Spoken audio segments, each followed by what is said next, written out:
Years passed, and humanity's place in the galaxy grew stronger with each passing day. The scars of the battle for Haven faded, but its lessons remained etched in the hearts of those who had lived through it.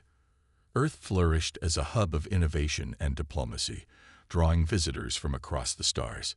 Trade routes expanded, alliances deepened, and humanity's influence reached farther than anyone could have imagined.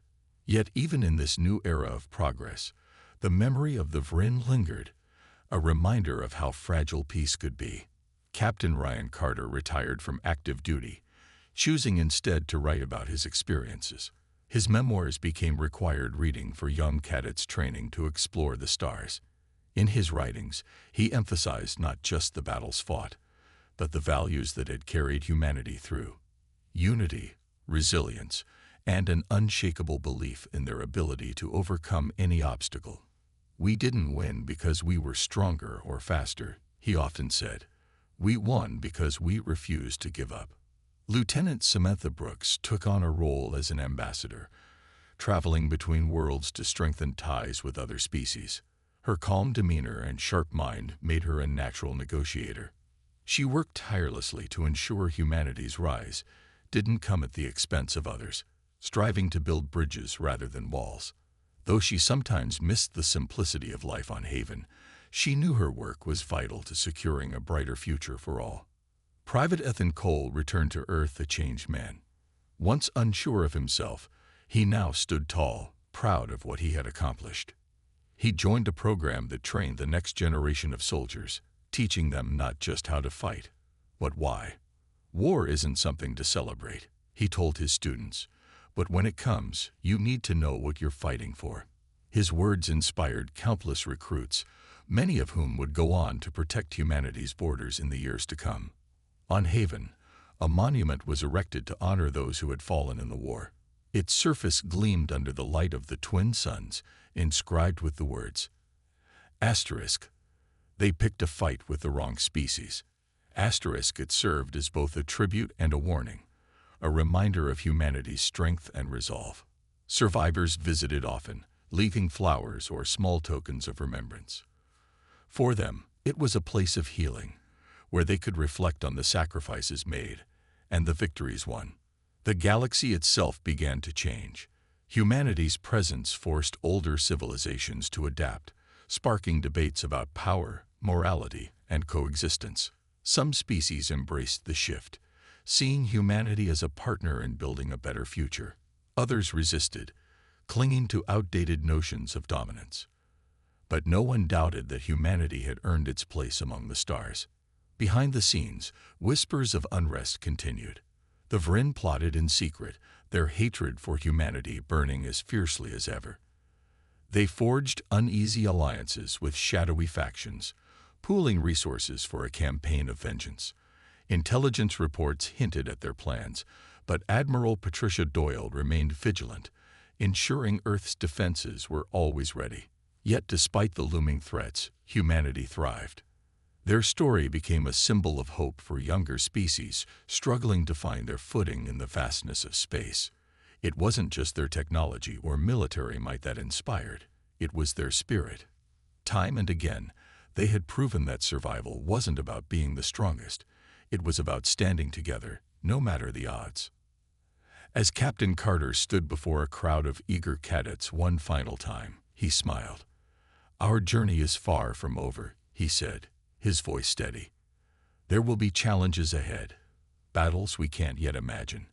But if there's one thing I've learned, it's this: humanity doesn't back down. And that's why the galaxy fears us, not because we're perfect, but because we never stop trying to be better."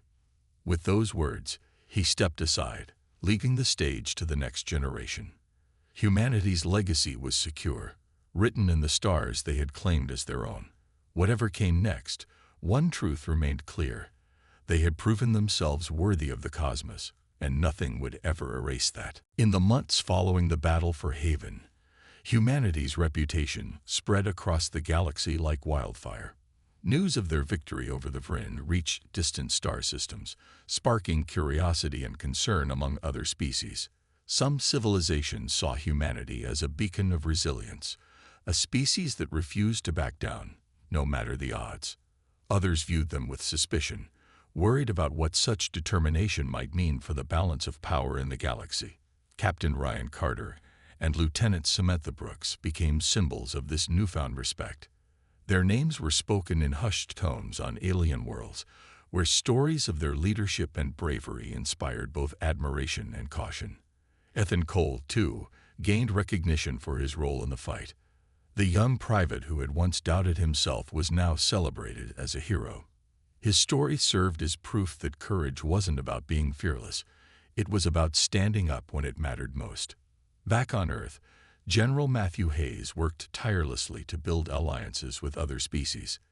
Diplomats traveled to foreign planets, offering trade agreements and mutual defense pacts.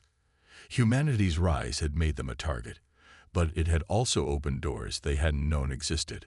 Slowly, embassies were established, and relationships began to form.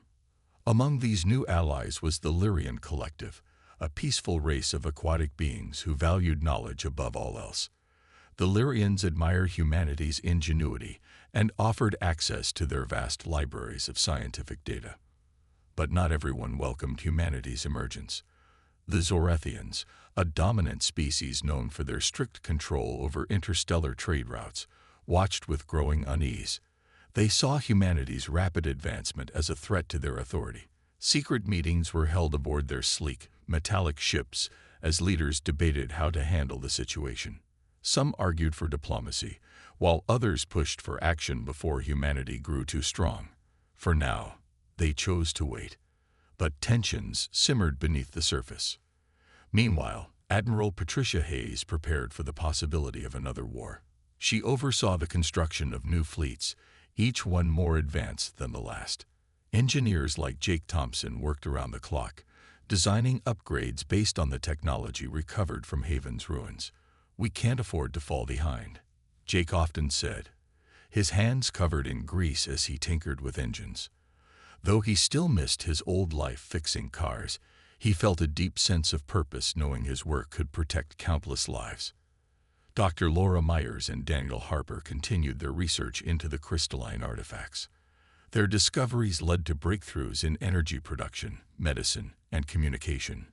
Entire industries sprang up around their innovations, fueling Earth's economy and solidifying humanity's place among the stars.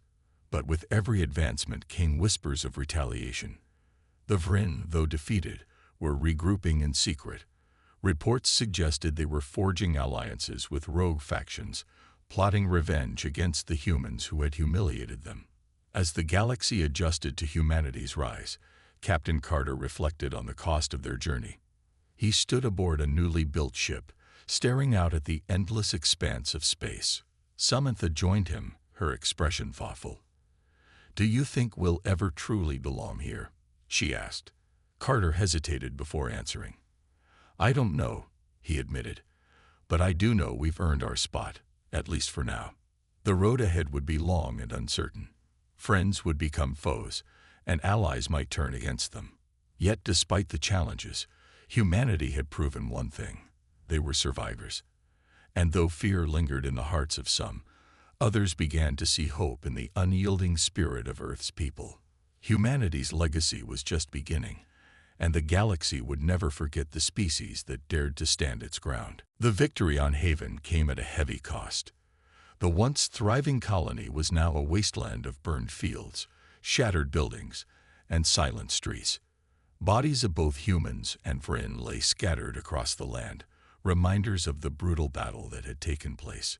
Captain Ryan Carter walked among the ruins, his boots crunching over debris as he surveyed the damage. His heart ached for the lives lost and the dreams that would never come true. But there was no time to grieve. Not yet. Lieutenant Samantha Brooks helped organize the survivors, ensuring everyone had food, water, and shelter. Her voice remained calm, even as tears threatened to spill from her eyes. She knew the settlers needed strength now more than ever. "We'll rebuild," she told them firmly. "This isn't the end. It's just the beginning." Some nodded in agreement, while others simply stared into the distance, too overwhelmed to speak. Private Ethan Cole sat by himself near the edge of the colony, staring at the horizon. His hands were still stained with soot and blood, and his body ached from days of fighting. He thought about the friends he'd lost, the faces he wouldn't see again. But he also thought about how far they'd come. Humanity had faced an enemy stronger and more advanced, and somehow they had won. Ethan didn't feel like a hero, but he understood now why Carter and Samantha had trusted him to lead. It wasn't about being fearless. It was about standing up when it mattered most. Admiral Patricia Doyle called a meeting with her officers aboard the flagship. They gathered around a holographic map of the galaxy, their faces serious but proud. "The Vryn underestimated us," Doyle said, her tone firm. "But this war isn't over. They'll regroup, and next time, they might bring allies. We need to be ready." She outlined plans to fortify Earth's defenses and establish new colonies in safer parts of the galaxy. Humanity couldn't afford to let its guard down. Word of the battle spread quickly across the stars. Other species watched with a mix of awe and unease. Some sent messages of support, praising humanity's courage and ingenuity. Others, like the Zorathians, grew wary. The Zorathians were a powerful race known for their dominance in trade and politics. They had always seen humans as insignificant newcomers, but now they began to reconsider. Whispers of humanity's rise reached every corner of the galaxy, sparking debates about whether Earth's people were a threat or a potential ally. Back on Haven, Dr. Laura Myers and Daniel Harper worked tirelessly to study the remaining crystalline artifacts. They hoped to unlock more secrets that could help humanity advance further. "These crystals are just the start," Dr. Myers said, holding one up to the light. "Imagine what else we could discover if we keep exploring." Daniel nodded, already sketching designs for new technologies. Their work gave the settlers hope, a reminder that even in destruction, there was opportunity. As weeks passed, life slowly began to return to Haven. Crops were replanted, homes were rebuilt, and laughter echoed through the settlement once more. But the scars of war remained. Memorials were erected for those who had fallen, their names carved into stone as a tribute to their sacrifice. Captain Carter often visited these memorials, standing quietly as he reflected on the cost of survival. One evening, Samantha joined him. "Do you think we'll ever have peace?" she asked softly. Carter sighed, looking out at the stars. "I don't know," he admitted, "but I do know one thing. We've proven we can fight for it. And maybe that's enough. For now." Though the galaxy feared humanity after what had happened on Haven, respect began to grow alongside that fear. Humanity wasn't just a species to watch. It was a force to reckon with. And deep down, everyone knew this was only the beginning of their story. The final battle for Haven began with a deafening roar as the Vryn Armada descended upon the planet. Their ships blotted out the twin suns, casting long shadows over the scared landscape. Admiral Patricia Doyle's fleet moved into position, forming a protective wall around Haven. The humans were outnumbered, but they had something the Vryn didn't expect: unity and strategy. Admiral Doyle executed a daring plan she called the pincer maneuver. She split her fleet into two groups, one led by her flagship and the other commanded by Captain Ryan Carter aboard a smaller vessel. The goal was simple: divide the Vryn forces and create chaos in their ranks. As the human ships surged forward, plasma beams and energy blasts lit up the sky, turning the battlefield into a storm of light and destruction. On the ground, Lieutenant Samantha Brooks coordinated airstrikes from her squadron of fighter pilots. Her voice crackled over the comms as she directed attacks on key Vryn positions. "Target their command ships," she ordered. "We need to disrupt their chain of command." The pilots responded with precision, their fighters weaving through enemy fire to deliver devastating blows. One by one, Vryn vessels exploded in bursts of flame, sending shockwaves rippling through space. Private Ethan Cole and Corporal Jake Thompson fought side by side on the surface of Haven. Armed with energy rifles, they defended the colony's perimeter against waves of Vryn soldiers. The aliens screeched and charged, their claws glinting in the dim light. But humanity's new weapons cut through their defenses like never before. Ethan fired steadily, his aim improving with every shot. Beside him, Jake worked to repair damaged turrets, ensuring the settlers had every advantage. "Keep it up," Ethan shouted over the din of battle. "We're pushing them back." Inside the bunker, Daniel Harper and Dr. Laura Myers worked frantically to keep the energy rifles operational. Ammunition was running low, and the strain on the weapons was starting to show. Some overheated, while others malfunctioned entirely. "We can't afford to lose these," Daniel muttered, his hands moving quickly to fix a rifle brought in by a wounded soldier. Dr. Myers handed him tools without hesitation, her focus unwavering. Together, they managed to keep the flow of functional weapons steady, giving the fighters above ground a fighting chance. As the battle raged, Admiral Doyle noticed a critical weakness in the Vryn formation.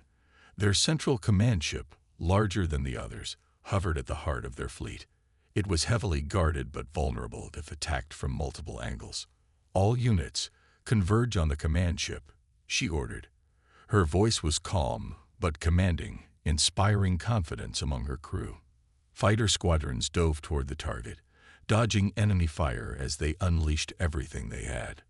Explosions rocked the massive vessel, its once imposing frame beginning to crumble. The loss of their command ship sent shockwaves through the Vryn ranks.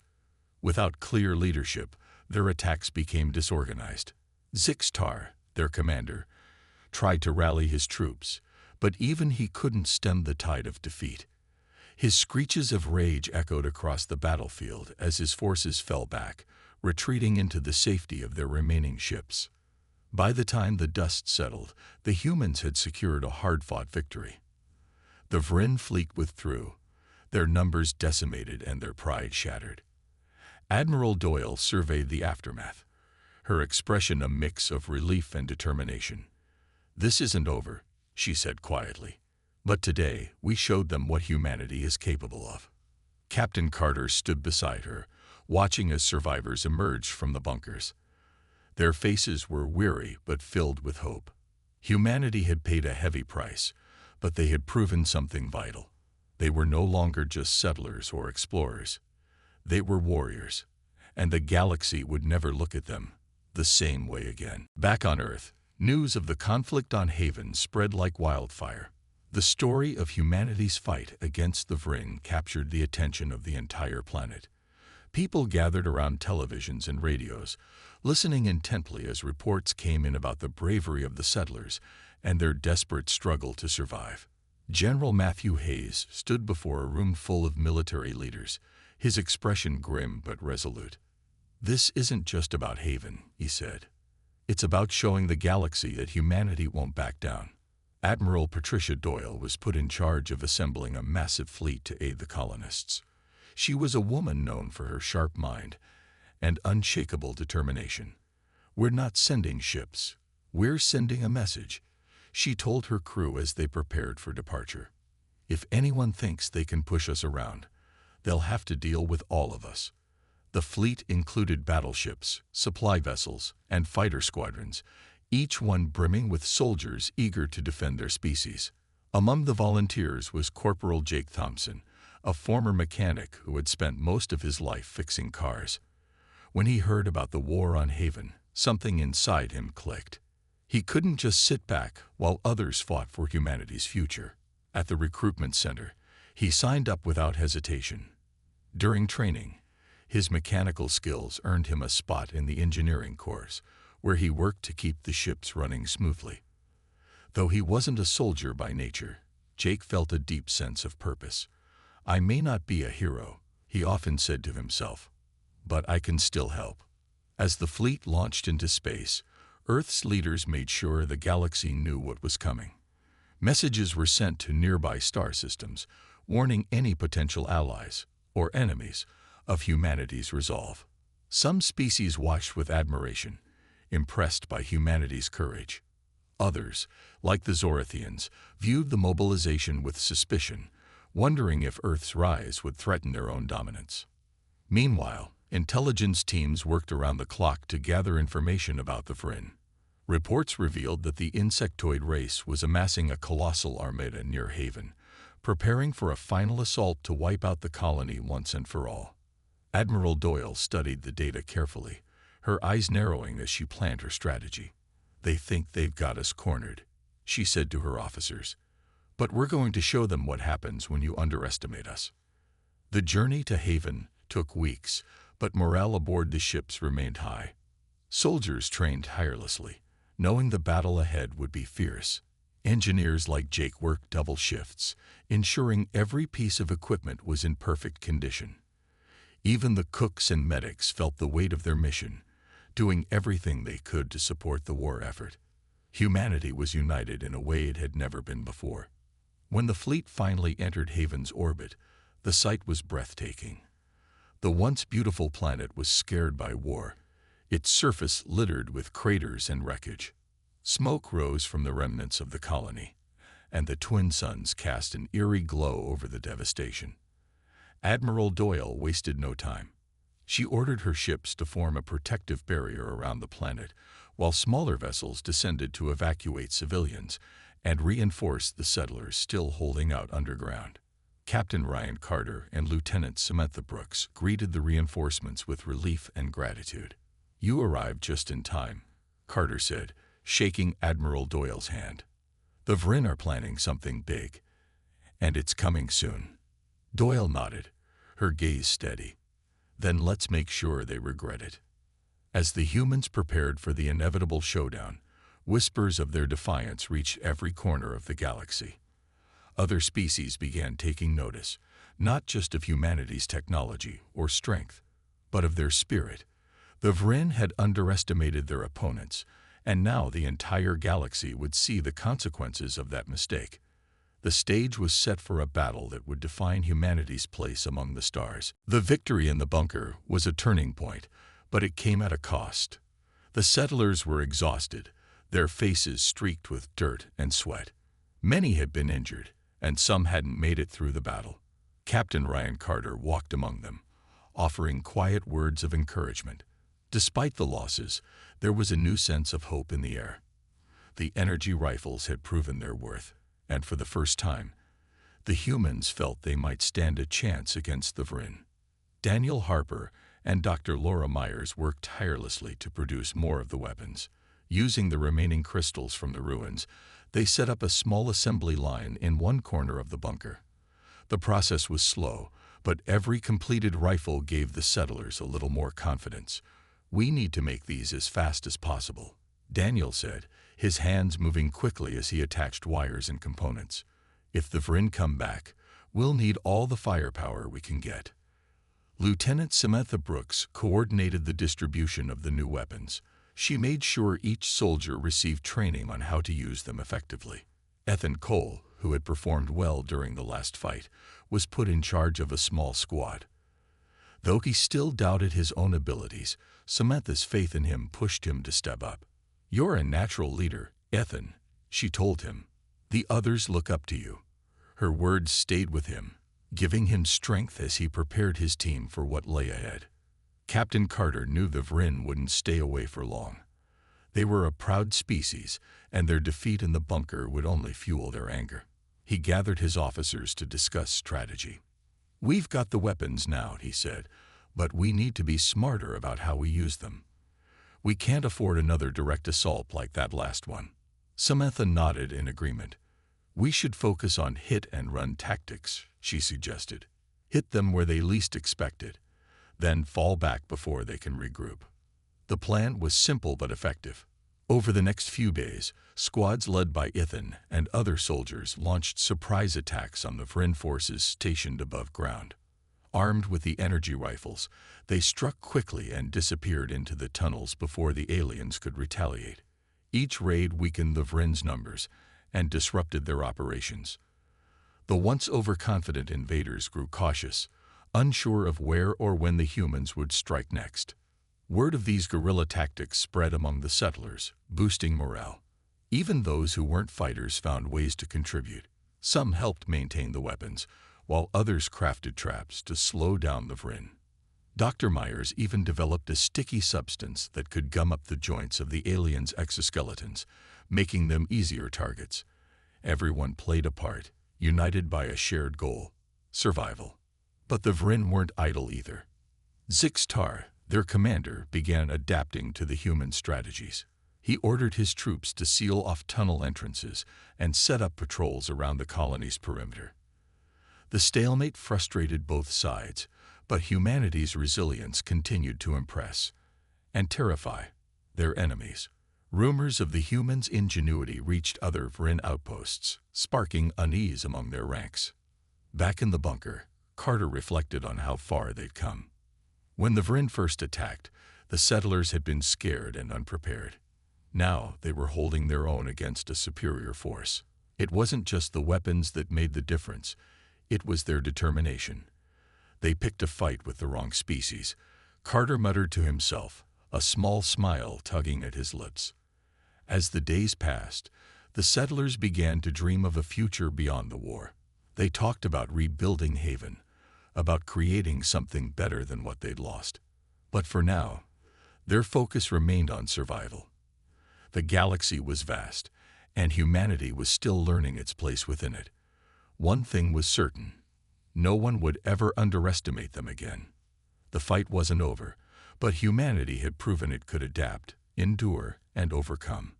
And deep down, everyone knew that this was just the beginning. When Ethan, Samantha, and Dr. Myers returned to the bunker with the glowing crystal, Daniel Harper was already waiting.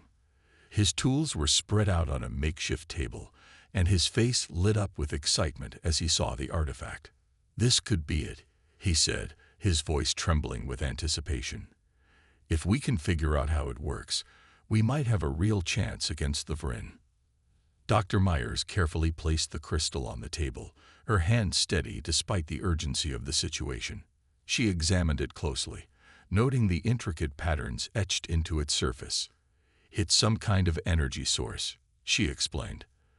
"The carvings suggest it's designed to amplify power, maybe even weaponize it."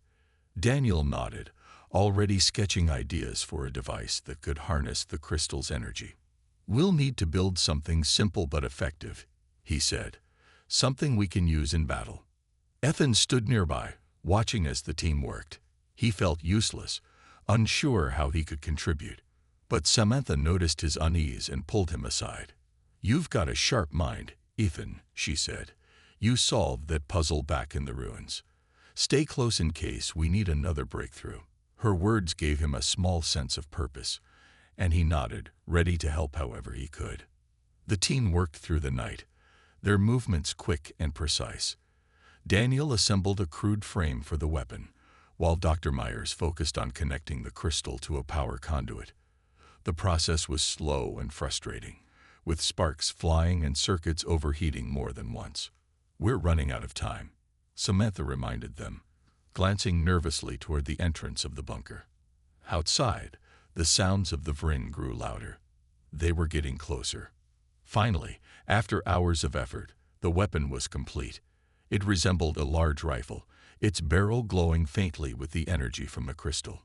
Daniel held it up, inspecting his work. "It's not perfect," he admitted, "but it should pack a punch." Ethan stepped forward, volunteering to test it. "Let me try," he said firmly. Samantha hesitated, but eventually nodded. "Be careful," she warned. Ethan took the weapon and aimed it at a pile of scrap metal set up as a target. When he pulled the trigger, a burst of blinding light shot out, vaporizing the metal instantly. The recoil nearly knocked him off his feet, but he managed to stay upright. Everyone stared in stunned silence. "That actually worked," Daniel said, breaking the quiet. A grin spread across his face. "We did it." But their celebration was short-lived. The ground shook suddenly, and dust rained down from the ceiling. The Vryn had breached the outer tunnels. Shouts echoed through the bunker as settlers scrambled to prepare for the attack. Captain Carter appeared, his expression grim. "They're here," he said. "Get ready." Samantha grabbed the weapon from Ethan and handed it to one of the soldiers. "Distribute these as fast as you can," she ordered. We'll need every advantage we can get. Daniel and Dr. Myers hurried to replicate the design, using the remaining crystals they had brought back. Time was slipping away, but they worked with desperate speed. As the first wave of Vryn broke into the bunker, chaos erupted. The aliens screeched and charged, their claws slashing through the air. But this time, humanity was ready. Soldiers armed with the new energy rifles fired back, each shot cutting through the Vryn's armored exoskeletons like paper. The aliens faltered, their confidence shaken by the unexpected resistance. Ethan found himself in the thick of the fight, wielding one of the prototype weapons. At first, he struggled to control the recoil, but soon he got the hang of it. With each pull of the trigger, he felt a surge of hope. Humanity wasn't just surviving. They were fighting back. The battle raged on, but the tide was turning. The Vryn, once unstoppable, began retreating in disarray. Their leader, Zixtar, roared in fury, unwilling to admit defeat. But the damage was done. For the first time, the invaders realized they had underestimated their opponents. As the last of the Vryn fled, the settlers cheered, their voices echoing through the bunker. Captain Carter looked around at the weary but determined faces of his people. "We held our ground," he said, his voice filled with pride. "And we showed them what humanity is made of." Though the victory was temporary, it proved one thing. The galaxy would never look at humanity the same way again. Deep beneath the surface of Haven, in the dimly lit corridors of the underground bunkers, humanity fought to survive. The air was thick with tension and the smell of damp earth. Captain Ryan Carter paced back and forth, his mind racing as he tried to come up with a plan. They had sent a distress signal to Earth, but help wouldn't arrive for months, if it came at all. In the meantime, they needed to defend themselves against an enemy that seemed unstoppable. Lieutenant Samantha Brooks stood nearby, her arms crossed as she watched the settlers. Some were tending to the wounded, while others worked to reinforce the bunker's makeshift walls. "We can't just sit here and wait," Samantha said finally, breaking the silence. Carter stopped pacing and looked at her. "You're right," he replied. "If we want to survive, we need to fight smarter." That's when Daniel Harper stepped forward. His hands were still dirty from repairing the communication array, but his eyes sparkled with determination. "We've got materials down here, metal scraps, old machinery, tools," he said. "If we get creative, we can turn this place into a fortress." Carter nodded, seeing the potential in Daniel's idea. "Do it," he ordered. "Make this bunker something the Vryn will regret attacking." Daniel got to work immediately, rallying anyone with technical skills to help him. Together, they began building traps and defensive systems. Metal plates were welded into barriers, while tripwires and pressure sensors were rigged to trigger loud alarms or even small explosives. Dr. Laura Myers joined the effort, using her knowledge of chemistry to create smoke bombs and flares. The settlers worked tirelessly, their fear transforming into focus. Every hand contributed, knowing their survival depended on it. While the bunkers were being fortified, Samantha made a startling discovery. Exploring a hidden passageway near the edge of the underground network, she stumbled upon ancient ruins half buried in the soil. The walls were covered in strange carvings, glowing faintly with an otherworldly light. Intrigued, Samantha called for Ethan Cole and Dr. Myers to join her. "This wasn't here before," Ethan said, running his fingers over the intricate patterns. "Do you think it's some kind of alien tech?" Dr. Myers examined the carvings closely, her brow furrowed in concentration. "It's possible," she said. "These symbols look like they belong to an advanced civilization, long gone now, judging by the state of these ruins." As they ventured deeper, they found a large chamber filled with crystalline artifacts. The crystals pulsed with energy, casting colorful reflections across the room. "This could be exactly what we need," Dr. Myers whispered, her voice tinged with awe. Samantha turned to Ethan. "Can you carry one of these back to the bunker? We'll have Daniel take a look at it." Ethan nodded, and carefully lifted one of the smaller crystals. It was heavier than it looked, but he managed to carry it without dropping it. As they prepared to leave, Samantha noticed something odd about the entrance to the chamber. A series of symbols etched into the floor. "Wait," she said, stopping everyone. "I think this is some kind of lock. If we don't figure out how to deactivate it, the Vryn might find us." Ethan knelt down, studying the symbols. He wasn't a scientist, but he had always been good at solving puzzles. Slowly, he began pressing the symbols in different sequences, listening for any changes in the hum of energy around them. After several tense minutes, the glow dimmed slightly. "I think I'm onto something," he muttered, trying another combination. Suddenly, the entire chamber shuddered, and the entrance sealed shut behind them. "That should buy us some time," Samantha said, relief washing over her. But as they hurried back toward the bunkers, they couldn't shake the feeling that they weren't alone. Shadows moved in the distance, and faint clicking sounds echoed through the tunnels. The Vryn had found their way underground. "They're coming," Ethan said, gripping the crystal tighter. Samantha nodded, her expression grim. "Then we'd better move fast."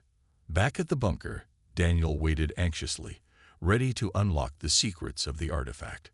Humanity's survival might depend on it, and time was running out. The attack on Haven was brutal and unrelenting. The Vryn descended upon the colony like a storm, their ships blotting out the twin suns that usually bathed the planet in golden light. Plasma beams rained down from the sky, setting fields ablaze and reducing buildings to rubble. The settlers scrambled for safety, their faces pale with fear as explosions echoed across the landscape. Captain Ryan Carter stood at the edge of the chaos, his jaw clenched tight. He knew they were outmatched but refused to let despair take hold. Lieutenant Samantha Brooks worked tirelessly to evacuate civilians into the underground bunkers. Her voice carried over the din of battle, calm yet firm, guiding people toward shelter. Families clung to each other, tears streaming down their faces as they fled the destruction above. Among them was Dr. Laura Myers, a scientist who had been studying Haven's unique ecosystem.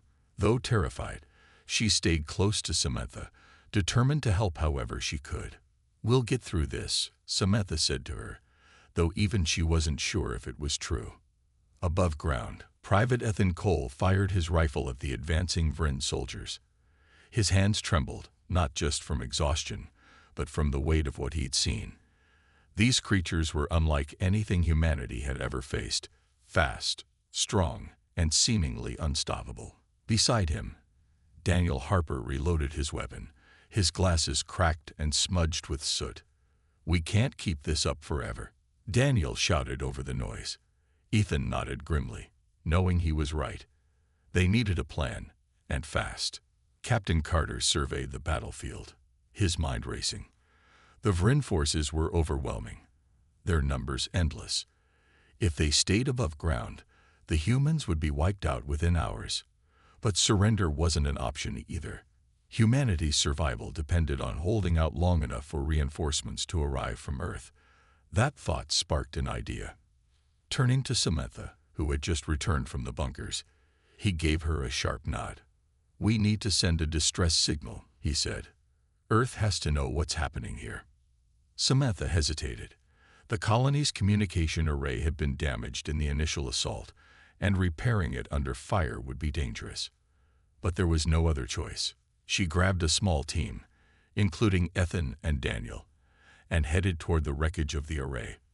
Along the way, they encountered groups of Vryn soldiers patrolling the ruins of the colony. The team moved cautiously, using debris for cover as they fought their way forward. When they reached the array, Daniel examined the damage. His hands moved quickly, piecing together wires and circuits with remarkable skill. "I can fix it," he said after a moment, "but I'll need time." Samantha nodded and turned to Ethan. "Cover him," she ordered. Ethan raised his rifle, scanning the area for threats. His heart pounded as he spotted movement in the distance, more Vryn closing in. "Hurry, Daniel," he muttered under his breath. Daniel worked feverishly, sweat dripping down his face despite the cool night air.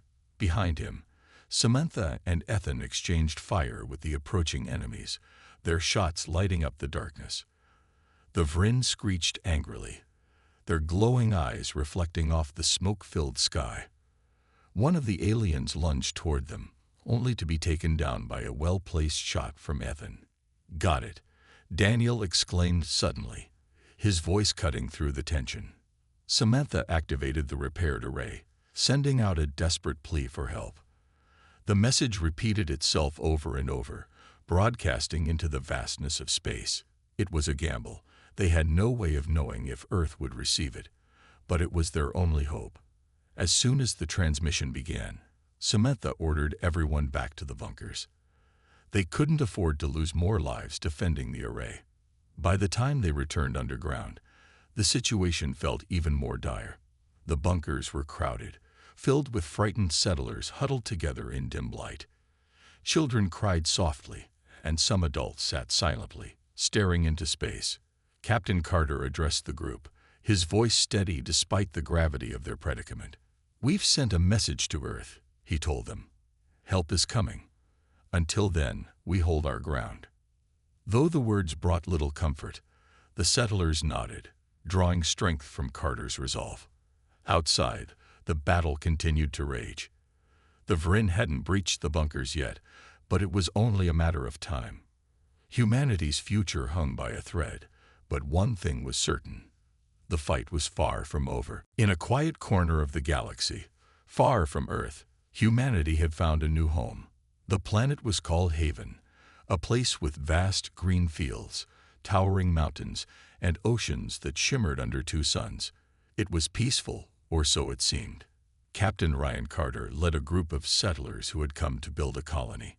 They were not warriors but ordinary people, farmers, engineers, doctors, and teachers. Their goal was simple: to create a better future for humanity.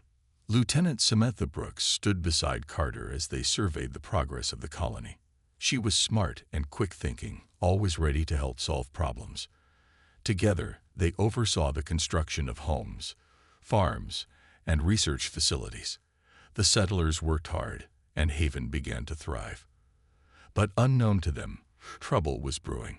Haven had 2 moons, both rich in minerals. These moons caught the attention of another species, the Vryn. The Vryn were an insect-like race with sharp claws, armored exoskeletons, and glowing eyes. They were tall and intimidating, standing nearly 8 feet tall. For centuries, the Vryn had claimed the moons as part of their territory, even though they rarely used them. When they saw humans mining the moons, they felt insulted. A meeting was arranged between the humans and the Vryn to discuss the matter. Carter and Brooks met with a Vryn commander named Zixtar, a fierce-looking alien with jagged mandibles and a deep, clicking voice. The negotiations started calmly, but misunderstandings quickly arose. Zixtar accused the humans of stealing resources, while Carter insisted they had no idea the moons belonged to anyone. Tempers flared, and voices grew louder. Things took a turn for the worse when a young human scout, Private Ethan Cole, accidentally stepped too close to a Vryn soldier during the meeting. The Vryn, feeling threatened, reacted violently. In the chaos that followed, the Vryn scout was killed by friendly fire from his own side. The humans froze, horrified at what had happened. Zixtar roared in anger, declaring it an act of war. Before Carter could explain, the Vryn stormed off, leaving the humans shaken. Back at the colony, panic spread among the settlers. "What do we do now?" asked one of the engineers, Daniel Harper. He was a wiry man with glasses and a knack for fixing things. Carter tried to stay calm. "We prepare," he said firmly. "They might be bigger and stronger, but we're not defenseless." Samantha nodded in agreement. "We'll fortify the colony and send a message to Earth for backup." The settlers worked tirelessly, building walls and setting up makeshift weapons. They knew Earth was months away, and help wouldn't arrive anytime soon. Tension hung heavy in the air as everyone waited for the inevitable attack. Days passed without incident, but the silence was unnerving. Then one night, The sky lit up with streaks of red light. The Vryn fleet had arrived. Ships descended like angry insects, firing beams of energy that tore through the colony's defenses. Explosions rocked Haven, sending flames and smoke into the air. People screamed as they ran for cover. Carter barked orders, trying to organize a counterattack. Samantha helped evacuate civilians to underground bunkers, while Ethan and Daniel fought back alongside other soldiers. The Vryn were relentless, their numbers overwhelming. Despite the odds, the humans refused to give up. As the battle raged on, Carter realized this fight was about more than just survival. It was about proving that humanity wasn't weak. They had come to Haven seeking peace, but now they would defend it with everything they had. And though the outcome was uncertain, one thing was clear: the Vryn had made a grave mistake by picking a fight with the wrong species.